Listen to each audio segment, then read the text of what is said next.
He said he was on a business trip. I caught him caring for his mistress, who just gave birth. My name is Donatella, and I am 34 years old.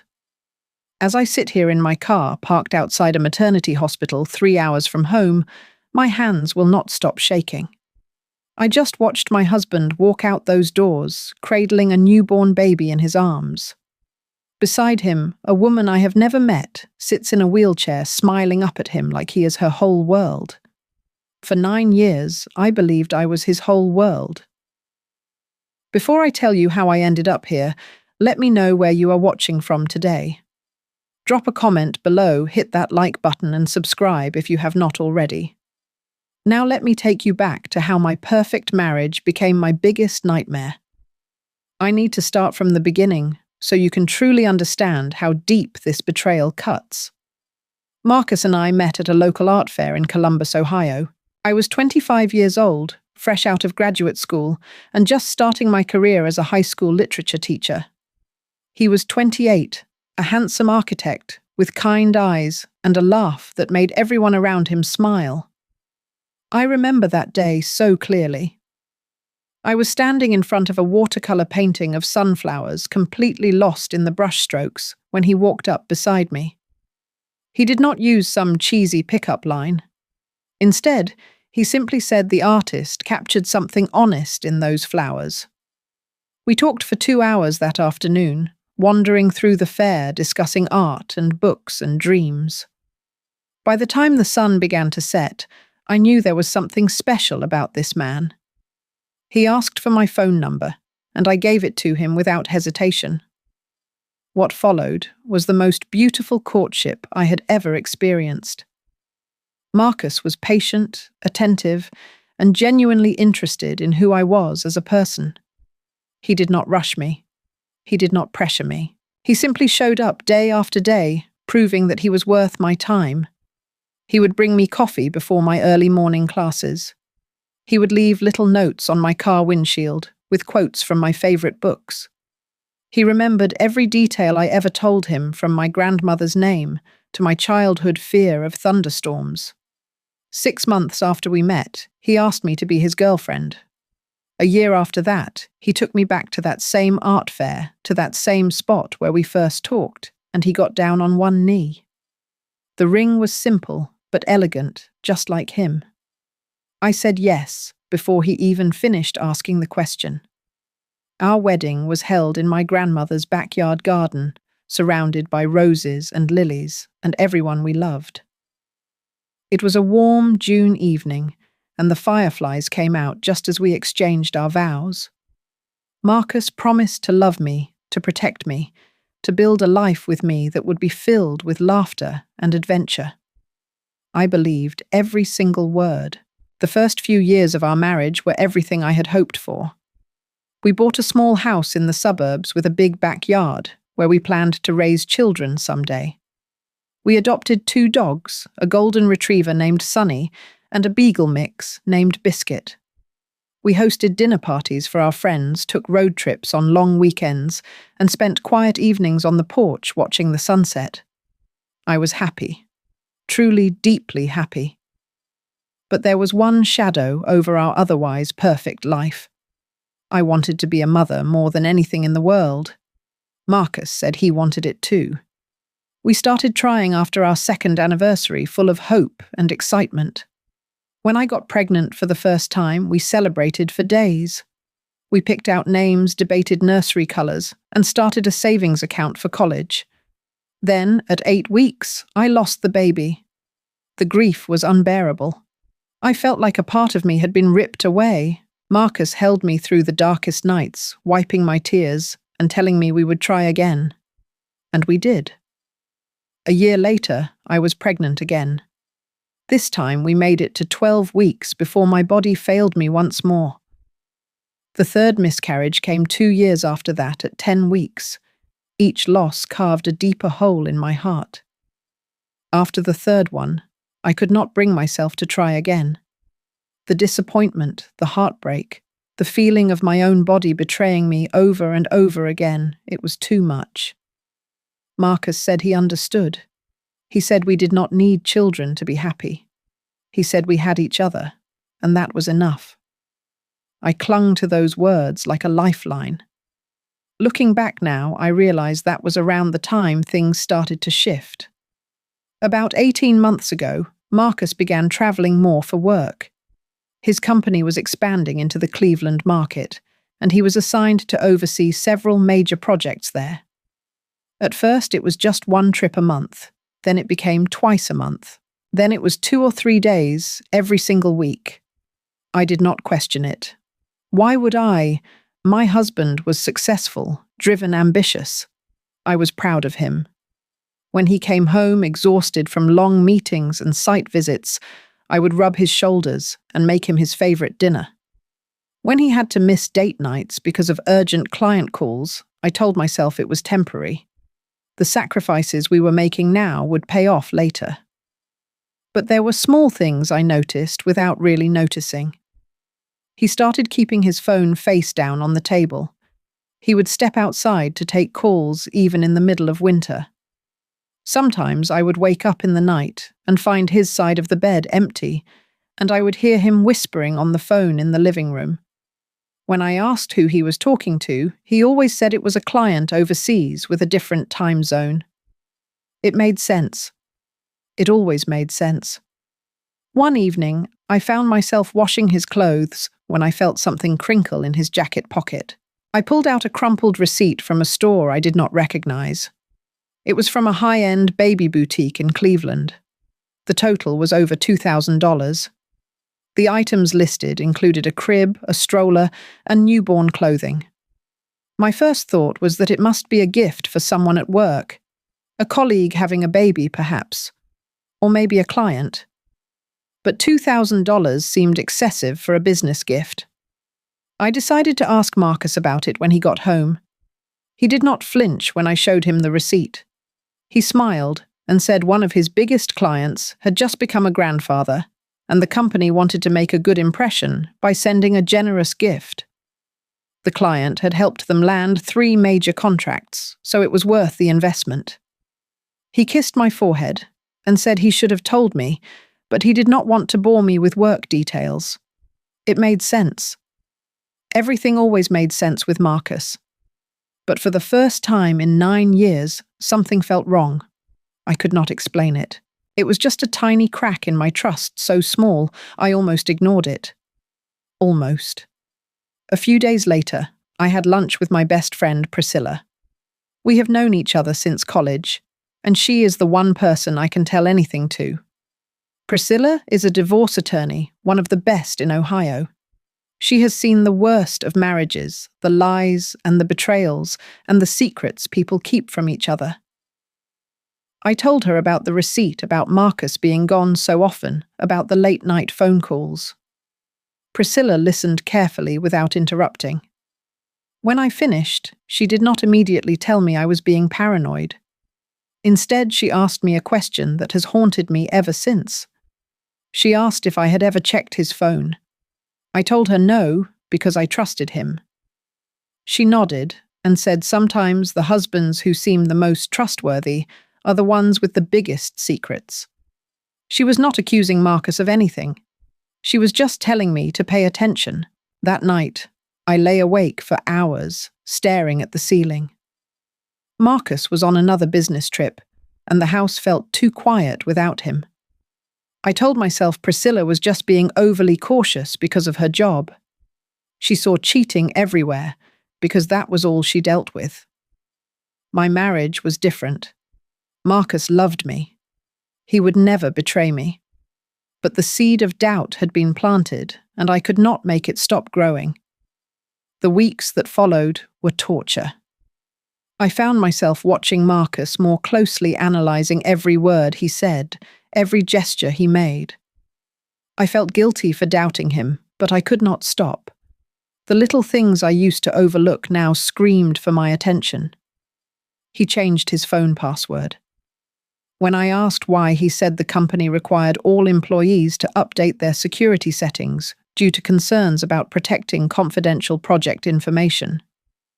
It was a reasonable explanation, but it stung that he did not tell me the new code. We had always shared our passwords before. It was never a secret between us.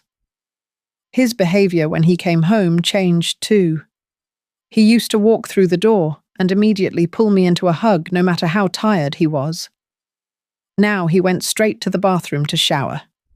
He said he felt grimy from the construction sites and did not want to get me dirty. But the old Marcus never cared about that. The old Marcus used to joke that his sweat was the perfume of hard work. Then there were the phone calls. They happened more frequently now, always requiring him to step outside or into another room. I could hear his muffled voice through the walls, speaking in a tone I did not recognize. It was softer, more intimate than the voice he used with clients. When I asked who he was talking to, he would wave his hand dismissively and say it was just a difficult vendor who needed constant reassurance. One morning, while Marcus was in the shower, his phone buzzed on the nightstand. I glanced over and saw a notification pop up on the screen. It was a text message from someone saved simply as V with a red heart emoji next to the name. The preview showed just 3 words before cutting off. It said, "I miss you." My heart stopped. I stared at that notification until the screen went dark, unable to move or breathe. When Marcus came out of the bathroom, I pretended to be asleep. He picked up his phone, checked it quickly, and deleted something before setting it back down. I watched through barely open eyes as he smiled at whatever he had read. That was the moment I knew something was very, very wrong. I called Priscilla that afternoon and told her what I had seen. She did not say I told you so. She simply asked what I wanted to do. I said I did not know. Part of me wanted to confront Marcus immediately to demand answers and clear the air. But another part of me, the part that had been his wife for 9 years, was terrified of what I might find out. Priscilla suggested I gather more information before making any decisions. She said if I confronted him now, he would just deny everything and become more careful about covering his tracks. If there was something going on, I needed proof. Real, undeniable proof that he could not explain away with his smooth excuses. So I waited. I watched. And I started to plan. The opportunity came 3 nights later. Marcus had taken a sleep aid because he said the stress from work was keeping him up at night. By 10:30, he was out cold, snoring softly beside me. I lay there for another hour, making sure he was truly asleep, before I carefully reached over and picked up his phone from the nightstand. My hands were trembling so badly I almost dropped it. The screen lit up asking for a 6-digit passcode. I tried the old one we used to share. Incorrect. I tried his birthday. Incorrect. I tried my birthday. Incorrect. I tried our anniversary. Incorrect. I sat there in the dark, thinking, what would Marcus use as a password? Something meaningful to him, something he would remember easily. Then a thought struck me. The notification I had seen was from someone named V. What if the password was related to her? I typed in 0915. September 15th. A random date that meant nothing to our marriage. The phone unlocked. I felt sick to my stomach, but I forced myself to open his messages. There it was, right at the top of his conversation list. V with that red heart emoji. I tapped on it, and my world collapsed. There were hundreds of messages between them stretching back over a year. Love notes and inside jokes and promises whispered through text. There were photos too. Pictures of a woman with long dark hair and a warm smile. Pictures of her growing belly at different stages. Ultrasound images with dates circled and tiny arrows pointing to fingers and toes. And then a message from just 2 days ago that made my blood run cold. The baby is due next week.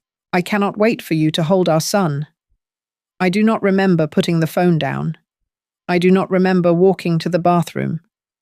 I just remember kneeling on the cold tile floor, dry heaving into the toilet, feeling like my entire life had been a lie. Marcus was not just having an affair. He was having a baby with another woman. While I suffered through 3 miscarriages, while I blamed my own body for failing us, he was building a secret family with someone else. I stayed in that bathroom until sunrise, reading every message, studying every photo. Her name was Vanessa. She was 29 years old, an interior designer at the Cleveland branch of Marcus's company. They met 2 years ago when he started overseeing projects there.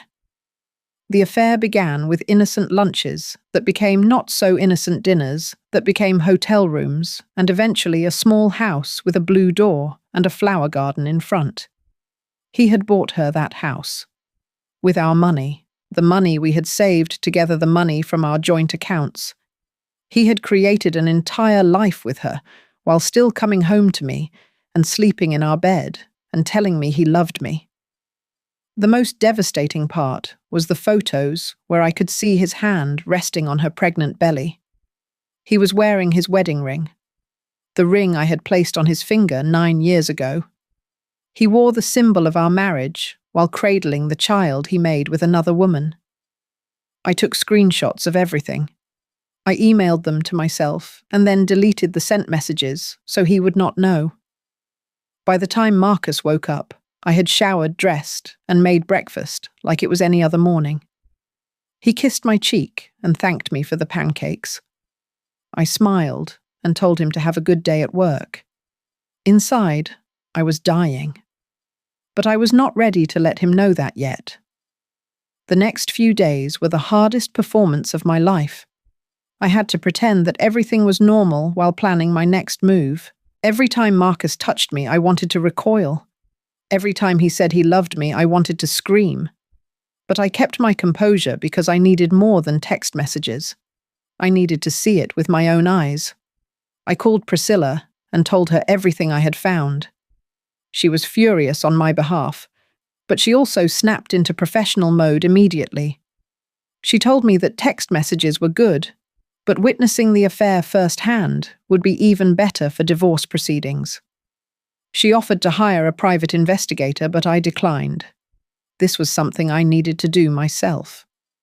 Marcus announced on a Wednesday evening that he had to go to Cleveland for 4 days.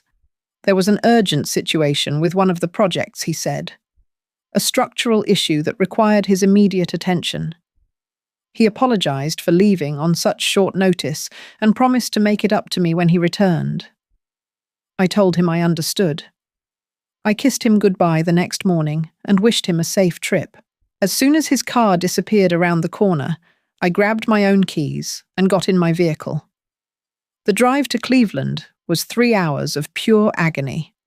I played no music, listened to no podcasts.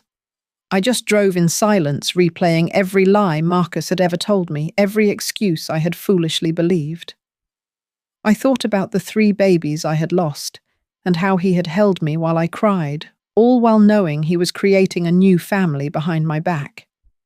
The anger I felt was unlike anything I had ever experienced. I arrived in Cleveland around noon and found a hotel not far from the address I had pulled from Vanessa's social media. Her profile was public, probably because she had no idea she was the other woman. She posted regularly about her pregnancy journey, about nursery preparations, about how excited she was to meet her baby boy. In some photos, I could see the shadow of a man, but his face was always cropped out. Now I knew why. The next morning, I parked my car down the street from the house with the blue door. I wore sunglasses and a baseball cap, feeling like some kind of spy in a movie. Except this was not a movie. This was my life falling apart in real time. At 8:15 in the morning, a familiar silver sedan pulled into the driveway. My heart pounded so hard I could hear it in my ears. Marcus stepped out of the car, stretched, and walked to the front door. He did not knock. He used his own key opening the door like he had done it 1,000 times before. Because he had. I sat in my car for the next 2 hours watching the house. Through the windows, I could see them moving around inside. Marcus cooking breakfast in the kitchen. Vanessa sitting at the table, her belly enormous and beautiful. They looked happy. They looked like a real family. And I realized with a sickening clarity that this was the life Marcus wanted. The life he could not have with me. Around noon, they sat on the front porch together. He had his arm around her shoulders, and she leaned into him, one hand resting on her stomach. I watched him kiss her forehead the same way he used to kiss mine. I watched her laugh at something he said the same way I used to laugh. They were living a parallel version of the marriage I thought I had. I took photos. Not because I needed more evidence, but because I needed to remind myself that this was real, that I was not imagining it, that the man I had devoted 9 years of my life to was capable of this level of deception. I followed them for 2 more days, keeping my distance, but never losing sight of them. I watched them shop for baby supplies at a boutique downtown. I watched them have dinner at a romantic restaurant where he held her hand across the table. I watched them walk through a park, his arm around her waist, both of them glowing with anticipation. On the 3rd day, everything changed. I was parked outside the house early that morning when the front door suddenly burst open. Marcus rushed out, half-dressed, helping Vanessa down the porch steps. She was clutching her belly, her face twisted in pain. The baby was coming. I followed their car to the hospital, my mind racing. Part of me wanted to turn around and go home. I had seen enough. I did not need to witness this too. But something kept me driving, some force I could not explain. Maybe I needed to see how far his betrayal went.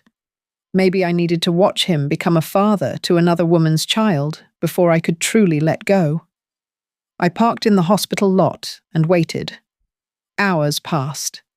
The sun set and rose again. I did not eat. I did not sleep. I just sat there numb, watching the entrance and waiting for something I did not want to see.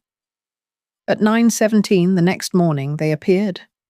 Marcus walked out first, cradling a tiny bundle wrapped in a blue blanket. Behind him, a nurse pushed Vanessa in a wheelchair. She looked exhausted, but radiant, reaching up to touch the baby's cheek. Marcus bent down and kissed her right there in the hospital entrance in front of everyone. This was the moment I had described at the beginning of my story. This was where everything started and ended at the same time. My hands gripped the steering wheel so tightly my knuckles turned white. Tears I did not know I had been holding back finally spilled down my cheeks. They had a son. Marcus had a son. The child I could never give him, she had given him instead. I do not know how long I sat there watching them load the baby into the car seat. It could have been minutes. It could have been hours. Time had stopped making sense. All I could see was my husband's face, the joy and pride that radiated from him as he looked at that child. He had never looked at me that way, not even on our wedding day. Something inside me snapped. Before I could talk myself out of it, I was out of my car and walking across the parking lot. My legs moved on their own, carrying me toward the man who had destroyed everything we built together. Marcus was buckling the baby's car seat, his back turned to me. Vanessa was in the front passenger seat adjusting her mirror. I stopped about 10 feet away and called his name. Marcus froze. Even from behind, I could see his entire body go rigid. He turned around slowly, like he was hoping he had imagined my voice. When our eyes met, all the colour drained from his face. "Donatella," he whispered. His voice cracked on my name. I did not yell. I did not cry. I was beyond that now. I simply stood there looking at the man I had loved for nearly a decade, and I asked him one question. 9 years, I said. 3 miscarriages. And this is what you give me. It was not really a question. It was a statement, a verdict, the culmination of every fear I had ignored, every instinct I had suppressed, every lie I had chosen to believe, because the truth was too painful. Marcus stumbled over his words, trying to explain, trying to justify. He said he had been meaning to tell me. He said he never wanted to hurt me. He said it was complicated, that things with Vanessa just happened, that he got in too deep and did not know how to get out. I listened to his excuses without interrupting. I watched his mouth move, but I barely heard the words. They did not matter anymore. Nothing he said could undo what he had done. Then the car door opened, and Vanessa stepped out. She was still weak from giving birth, holding onto the doorframe for support. She looked at me, then at Marcus, and I watched the confusion slowly transform into horror. "Who is this?" she asked. Her voice was trembling. Marcus said nothing. He just stood there, paralyzed, unable to lie his way out of this one. So I answered for him. "I am his wife," I said. "We have been married for 9 years. He told me he was here on a business trip." Vanessa's face crumbled. She turned to Marcus, tears streaming down her cheeks, demanding to know if it was true. He had told her he was divorced. He had told her his ex-wife had left him for another man 2 years ago. He had told her he was free, that there was no one else, that she and the baby were his entire world. Every word he had spoken to her was a lie, just like every word he had spoken to me. I watched as Vanessa realized the man she loved, the father of her newborn child, was a stranger. I watched her rage and despair mix together until she could barely stand. I watched her look at me with something that resembled guilt and something that resembled kinship. We were both victims of the same man. We had both believed his beautiful lies. Marcus tried to salvage the situation. He reached for Vanessa, but she slapped his hand away. He turned to me, falling to his knees, right there on the hospital pavement, begging me to forgive him. He said he still loved me. He said Vanessa was a mistake. He said we could work through this, go to counseling, start over. And then he said the words that killed whatever was left of my love for him. He said it was my fault too. He said if I had been able to give him children, he never would have looked elsewhere.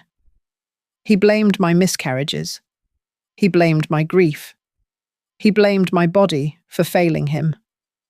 I looked down at this man kneeling at my feet, and I felt nothing but pity.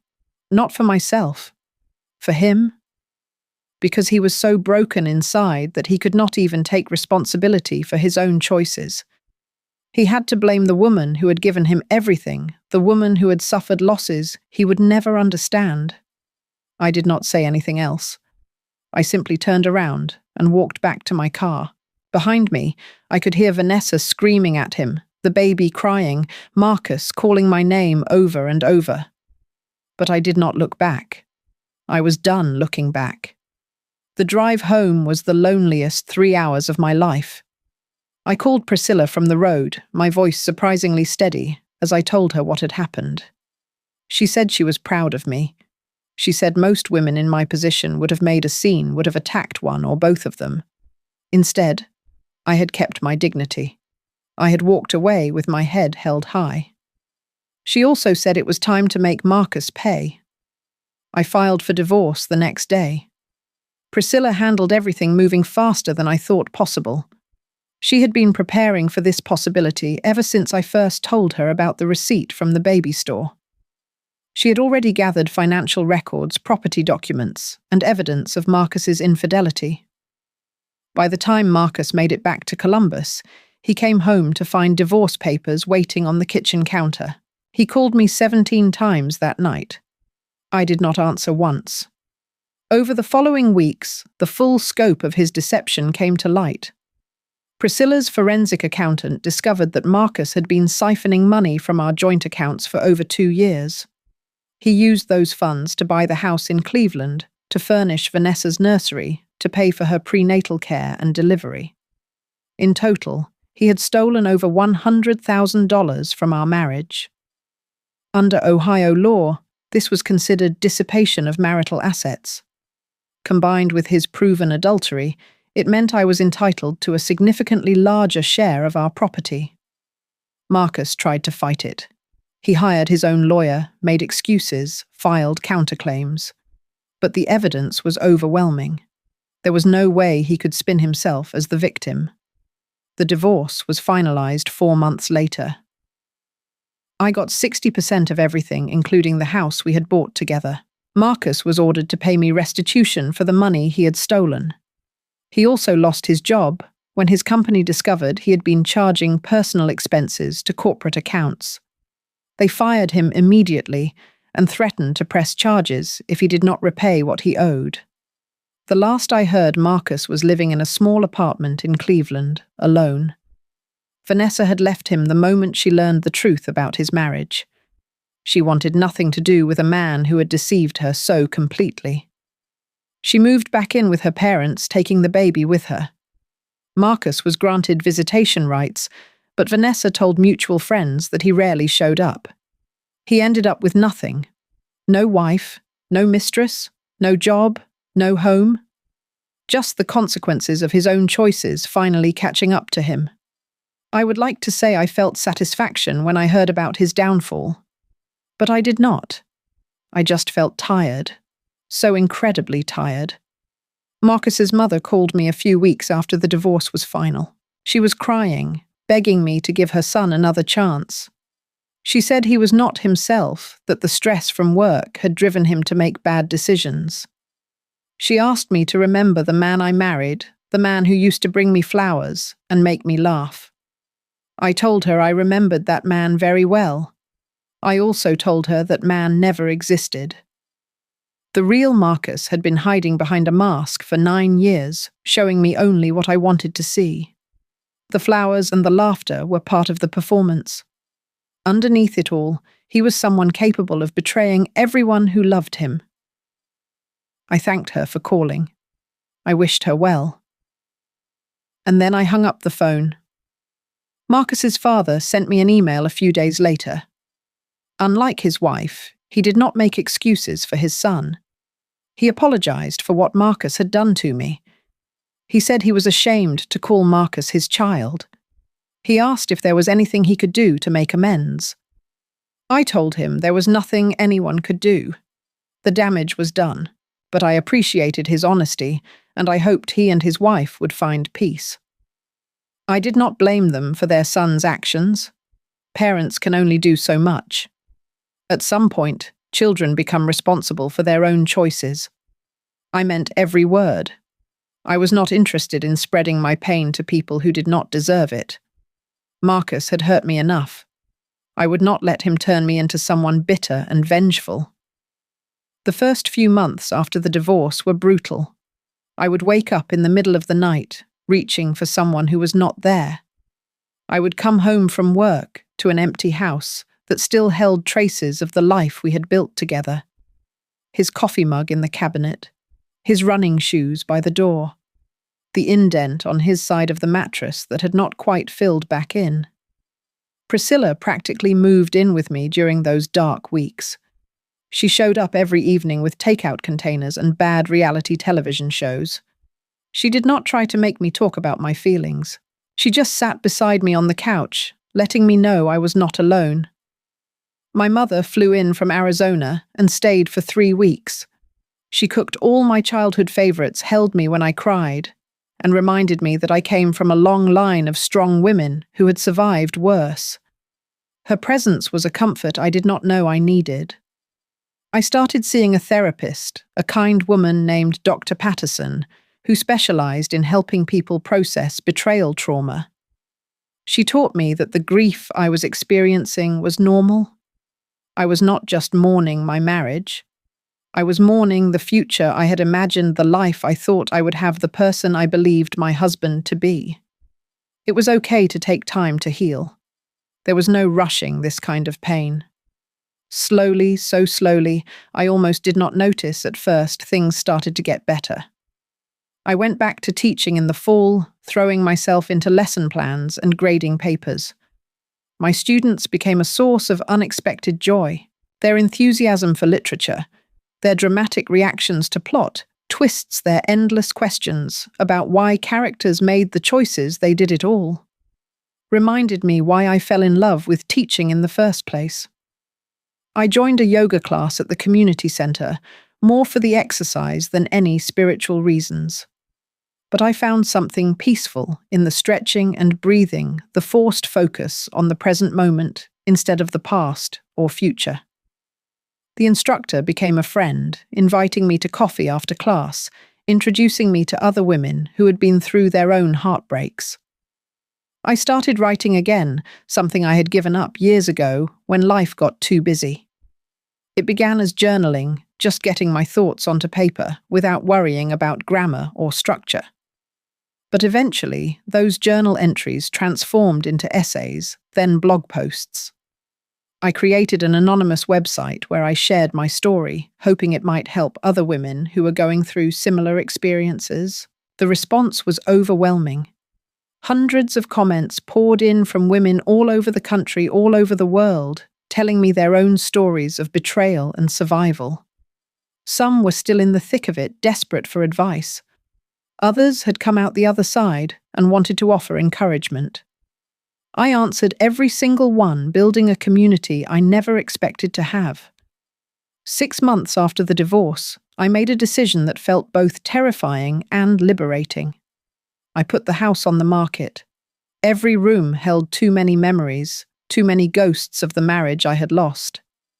I needed a fresh start, a space that belonged only to me. I found a small apartment near the school, with big windows that let in morning sunlight and a tiny balcony where I could drink my coffee and watch the birds. It was not much, but it was mine. On moving day, I donated almost everything Marcus and I had accumulated together. The furniture, the dishes, the decorations, all of it went to charity. I kept only the things that mattered: my books, my grandmother's quilt, the watercolor painting of sunflowers I had bought at the art fair where we met. I thought about getting rid of that painting, but then I decided to keep it. Not as a reminder of Marcus, but as a reminder that beautiful things can exist in complicated places. The painting was still beautiful, even if the memory attached to it had been tainted. A month after I moved into my new apartment, I adopted a dog from the local rescue shelter. He was a scruffy little mutt with one floppy ear and a tail that never stopped wagging. The shelter staff said his name was Buddy, but I renamed him Hope. It seemed fitting. Hope followed me everywhere, curling up at my feet while I graded papers, barking at squirrels on our morning walks, sleeping beside me in bed, so I never had to feel alone. He did not care about my past or my pain. He just loved me unconditionally, the way I had once believed Marcus loved me. The difference was, Hope actually meant it. It has been 2 years since I stood in that hospital parking lot watching my husband hold the baby he made with another woman. 2 years since my world fell apart. 2 years since I started the slow, painful process of putting myself back together. I am not the same person I was before. That Donatella, the one who trusted blindly and loved without reservation, she is gone. In her place is someone wiser, more cautious, but also more resilient than I ever knew I could be. I have learned that surviving betrayal does not make you weak. It makes you incredibly, impossibly strong. Sometimes I think about Marcus, not with love and not with hate either. Mostly with a kind of detached curiosity, the way you might think about a character in a book you read a long time ago. I wonder if he has changed. I wonder if he ever truly understood the damage he caused. I wonder if he regrets his choices, or if he has convinced himself that none of it was his fault. I also think about Vanessa sometimes, and about the baby. That little boy is almost 2 years old now, walking and talking, discovering the world. I hope he has a good life. I hope he never learns about the lies that surrounded his birth. I hope Vanessa has found happiness, or at least peace, in the aftermath of Marcus's betrayal. Because here is the thing I have realized. We were not enemies, Vanessa and I. We were both women who fell for the same charming, manipulative man. We both believed his promises. We both thought we were the center of his universe. The only difference between us was timing. I met him first, so I became the wife. She met him later, so she became the other woman. But neither of us knew the truth. Neither of us deserved what he did to us. My therapist once asked me what lesson I had taken from this whole experience. I thought about it for a long time before answering. And this is what I came up with. Trust is precious. Give it carefully. But when someone breaks your trust, do not let that destroy your ability to trust again. Do not let one person's cruelty close your heart forever. The goal is not to become hardened. The goal is to become discerning. To learn the difference between people who are worthy of your love and people who will only use it against you. I also learned that my worth is not determined by my ability to have children. For years, I blamed myself for the miscarriages. I felt like a failure, like my body had let Marcus down. But now I realize that my value as a person, as a woman, as a partner, has nothing to do with whether or not I can carry a pregnancy to term. That was Marcus's twisted logic, not mine. And I refuse to carry it with me any longer. Some days are still hard. Grief does not follow a straight line. It circles back on itself, catching you off guard when you least expect it. But the hard days are fewer now and farther between. Most days I wake up grateful. Grateful for my health. Grateful for my friends. Grateful for my students. Grateful for Hope, who is currently snoring at my feet as I share this story with you. I do not know what the future holds. Maybe I will fall in love again someday. Maybe I will not. Maybe I will find a different kind of happiness, one that does not depend on another person to complete me. Either way, I know I will be okay. Better than okay. I will be myself, fully and completely, without apology. And that is the most important thing I have learned from all of this. You can lose everything: your marriage, your trust, your vision of the future, and still find your way back to yourself. The pain does not last forever. The darkness eventually gives way to light. All you have to do is keep moving forward one step at a time until you reach the other side. So if you are watching this and going through something similar, please know that you are not alone. Your story is not over. The person who hurt you does not get to define the rest of your life. You are stronger than you think, braver than you feel, and more worthy of love than you have ever been told. Now I want to hear from you. Have you ever had your trust broken by someone you loved? How did you find the strength to move forward? Drop a comment below and share your story. You never know who might need to hear it. If this video resonated with you, please hit that like button and share it with someone who might be going through a hard time. And if you have not already subscribed to this channel so you do not miss any future stories. Thank you for spending this time with me today. Thank you for listening. Thank you for being part of this community. Whatever you are facing right now, I hope you find your peace. I hope you find your strength. And I hope you never forget that the best chapters of your life are still waiting to be written. Take care of yourselves. I will see you in the next one.